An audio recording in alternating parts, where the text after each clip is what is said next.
Welcome to the channel. My name is Crow, and in today's video we're going to be going over the dev feedback for Blue Protocol Star Resonance. If you guys are new to the channel, leave a like and subscribe if you guys haven't yet already.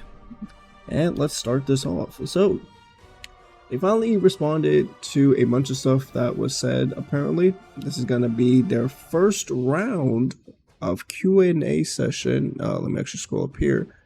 The first round of Q&A session. So I'm assuming that there is more to come. They should address a lot more things, but we're gonna find out what they exactly address here. I have not seen this yet.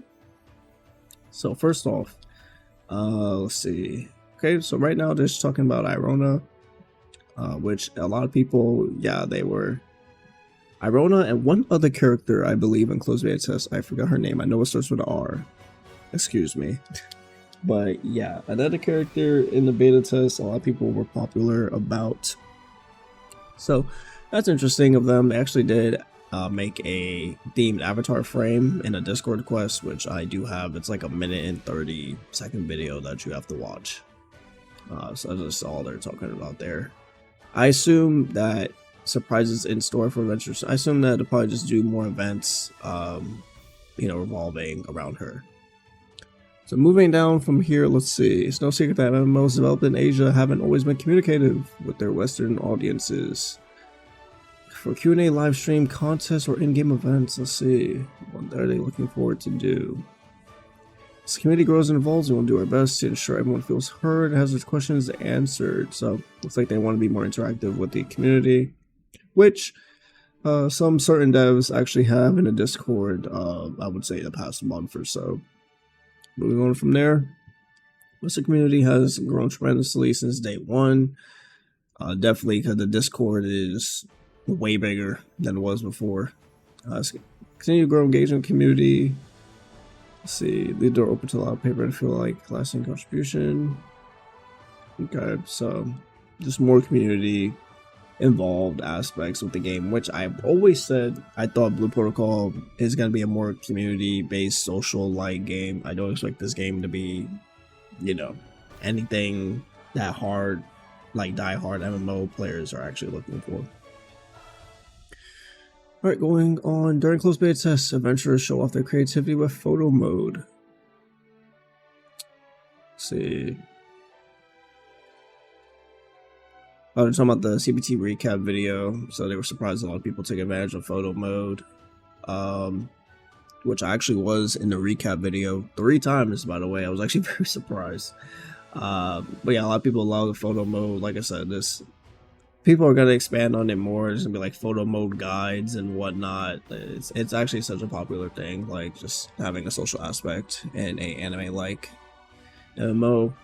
While getting too much away, can you tease whether any characters or areas from OG Blue Protocol will make a return? So you talk about here, because I definitely want to know if there's going to be more classes. Maybe about huge friends, face. Okay, well, nothing concrete information. Like, please just tell me if there's another class coming out. With season 2 actually did getting delayed in China. We have to see what happens with season 2. I think of season 1 just as like a beta test. To be honest, there were so many issues with season 1 of Blue Protocol, so hopefully able to turn around with season 2 and improve on the game. Moving on here, let's see. Many players, additional language support. Yes, I did mention this already in my pre-download video, but please add more voices.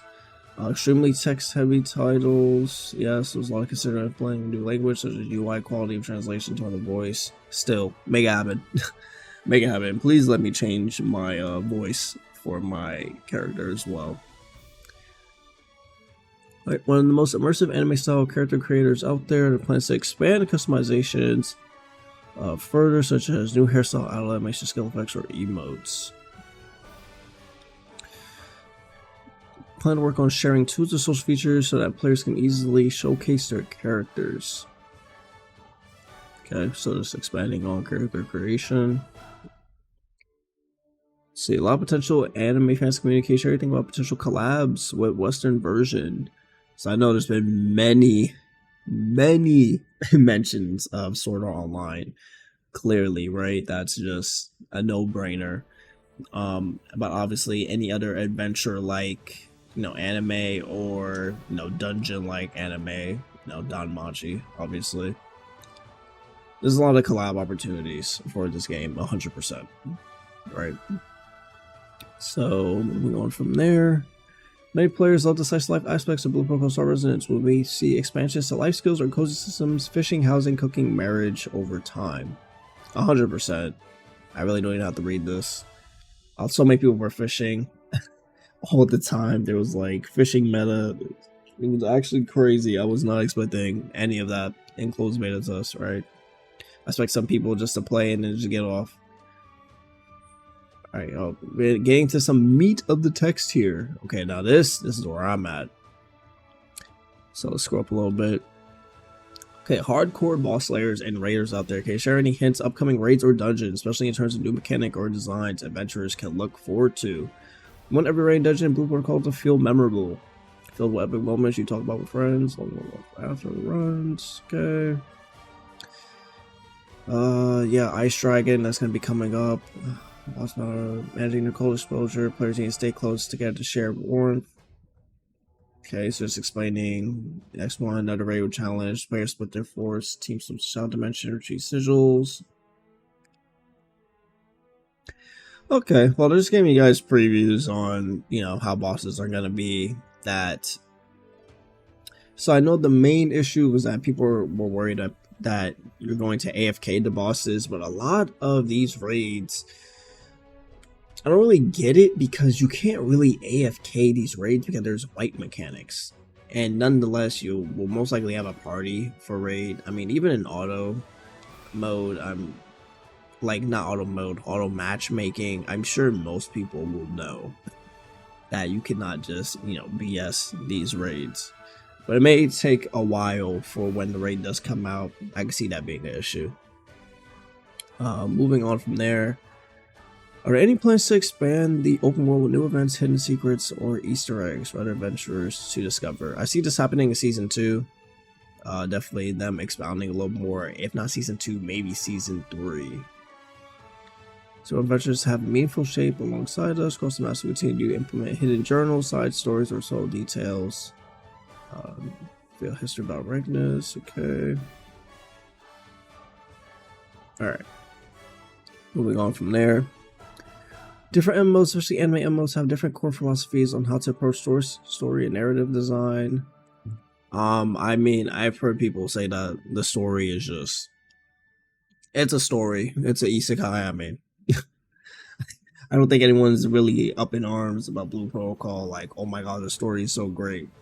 Again, I feel like Season 1 is just super bare bones.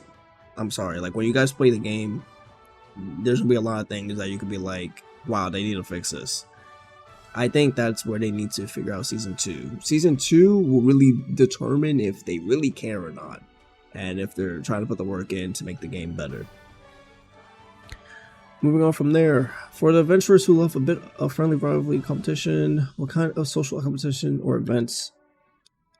Okay, so there are, I would say, I believe there's 2 social events, or 3. Correct me if I'm wrong. The issue with the social events is that they last an hour, right? It's like, do I want to AFK for an hour? Like, can we please tone these down to 30 minutes? Like, a lot of people are going to be playing Blue Protocol at work. Like, let's just be honest. A lot of people are going to be playing Blue Protocol at work. Do you really want to try to leave your phone on for an hour? Right? Like, let's be real. Okay. But yeah, I definitely see, more social aspects. I could definitely see like a fashion contest or something like that. Alright, moving on. No secret that Stormblade is taking over Regnus as is the most popular class during the closed beta test. How's the team thinking about class design and evolving classes over time? What are new combat style, additional skills, or fresh ways for players to express their playstyle? Which is actually very important. I think not having a large access to skills and also not allowing people to really have skill expression in this game really sets back, how they feel about playing a certain class. So this is actually very important. Seasonal modifiers will bring twists to familiar playstyle, for example, new boosts or mechanics to redefine how certain skills interact, which would be very interesting if they could help with the core rotations. So most classes have a core rotation, but it would be nice if they include certain things where it's like, hey, you may want to use this skill instead, just to add some more, you know, dynamics to playing a class. Snow class should feel stale, you know. Every season should make combat feel special and passive. Okay. Guild halls. Real hangout spot for adventurers. What kind of interactive community features will be explored? Okay. Housing system. Guild hall customization. Ooh. Okay. Cool. So, when you do actually have a guild, right, and you have the guild hall, as you guys can see here, it is the same for everyone. So I assume they'll probably change the background there, allow you to change that, change the inside and stuff. So that's nice. This community has actually turned into a think tank. Tons of amazing feedback. Okay, so it looks like they're just adjusting the feedback, first priorities, fixing bugs, improving performance.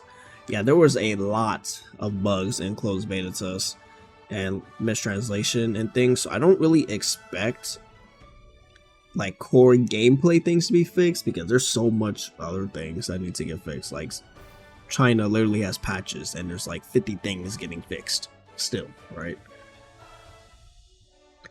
Moving on from there, many adventurers have been curious about server setup.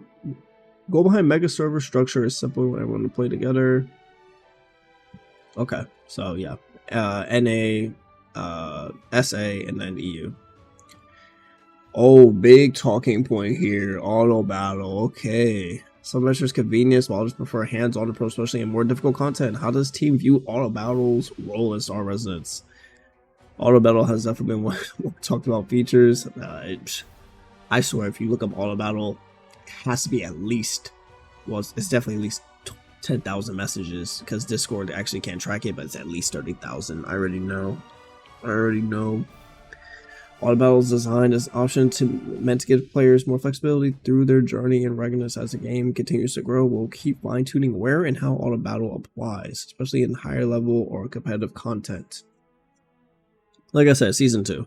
Like, all this stuff just tells me season 2. Auto battle, yes, they're not going to take it out because Blue Protocol is literally a mobile game that happens to be on PC. Let's just be real here. Not going to take auto battle out for mobile players. Mobile is such a high demand option now for games, because a lot of people are not really home as much as, you know, COVID era, you know, when gacha games, you know, really kind of popped off because everyone was inside. Now mobile like options like autoplay and like quick finishing is a lot more popular now. People play at work more. So yeah, I don't see auto battle going out. If they take it out of raids, great, right? A lot of people want that to get out of raids. Sucks for marksman because autoplay actually helps out marksman a lot, which you guys will know the difference. Auto marksman with auto and marksman without auto, yeah, there is a difference. Let's see. Adventurers play Blue Coastal Residence, all kinds of devices. How is team thinking about accessibility and UI updates? A lot of people do not like the generic UI for Blue Protocol. I did actually see that.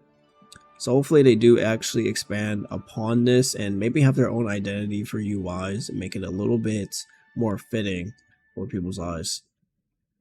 And we are finally at the bottom. So we're just days away from setting foot in Regnus. Well, not just days away.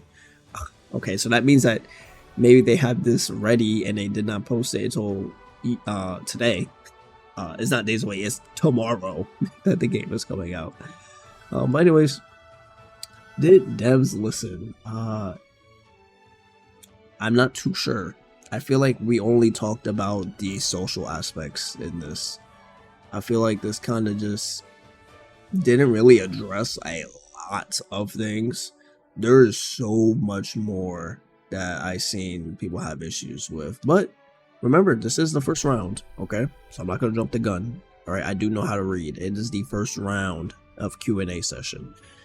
I do feel like they probably should have released this a little earlier, but I do believe that China was on their form of Thanksgiving, their holiday break, which was very convenient because it was the 1st to the 8th, and yeah, the game comes out on the 9th.